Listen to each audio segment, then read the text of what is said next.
desde el año 1993 hasta el año 2007 un largo proceso para consensuar a nivel mundial un instrumento jurídico que reconozca los derechos de los pueblos indígenas a nivel mundial y que un mes de septiembre como hoy, como este mes, el año 2007, la Asamblea General de Naciones Unidas reunida en Nueva York, Manhattan, aprobó la Declaración de los Derechos de los Pueblos Indígenas por aclamación y por mayoría en la Asamblea de 192 Estados miembros. Ese instrumento internacional no ha sido... Ahí tienen ustedes algunas imágenes de los hermanos indígenas que, bueno, que hemos estado participando en ese proceso desde el año 1994 hasta el año 2007. Tuve la oportunidad de participar como abogado en los debates que se llevaron adelante en Naciones Unidas para consensuar la Declaración de los Derechos de los Pueblos Indígenas, que es un instrumento internacional que reconoce 3 derechos fundamentales para los pueblos indígenas de todo el mundo. Número 1, el derecho a la libre determinación. Número 2, el derecho a ser reconocidos como pueblos y naciones. Número 3, el derecho a la consulta libre, previa y debidamente informada. Y número 4, el derecho al control de sus recursos naturales, tierras, aguas y territorios. 4 pilares de la Declaración de los Derechos de los Pueblos Indígenas, que si bien esta declaración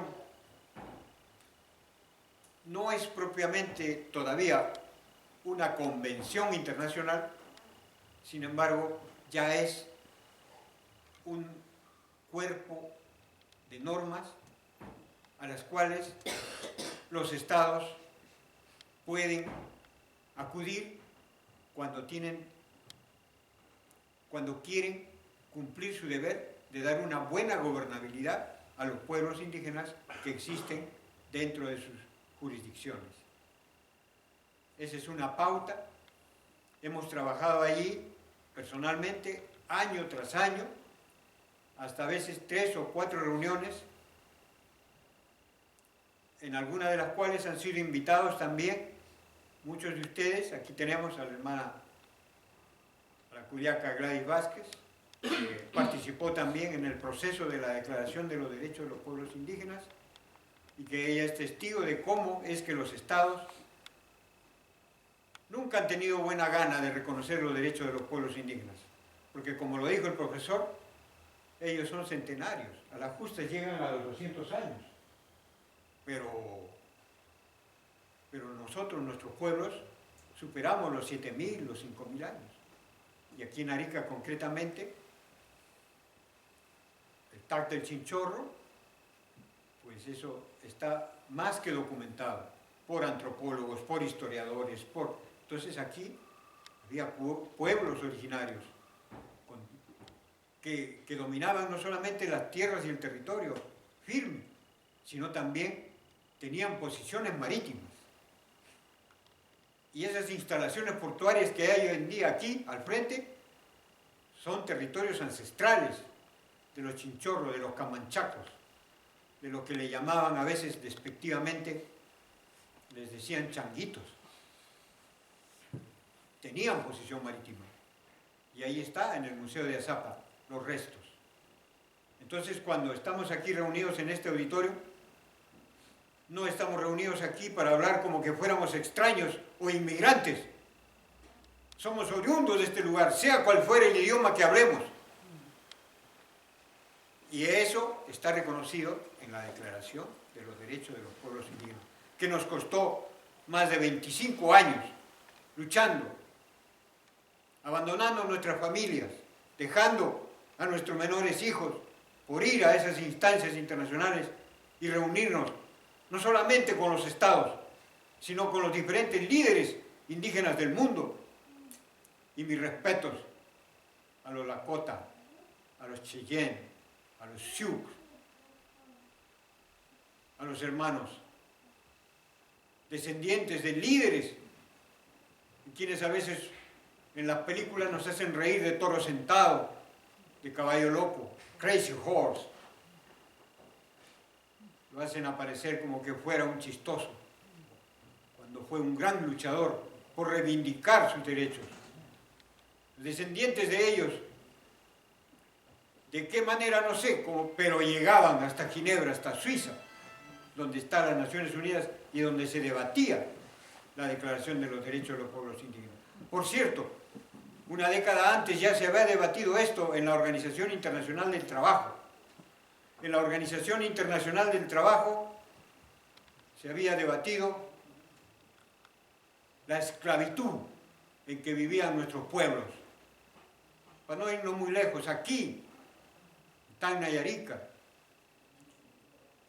en Cusco, en Temuco, en toda Sudamérica, los grandes hacendados se hacían servir por los indígenas sin pagarles un solo centavo, quitándoles las tierras, quitándoles su condición humana.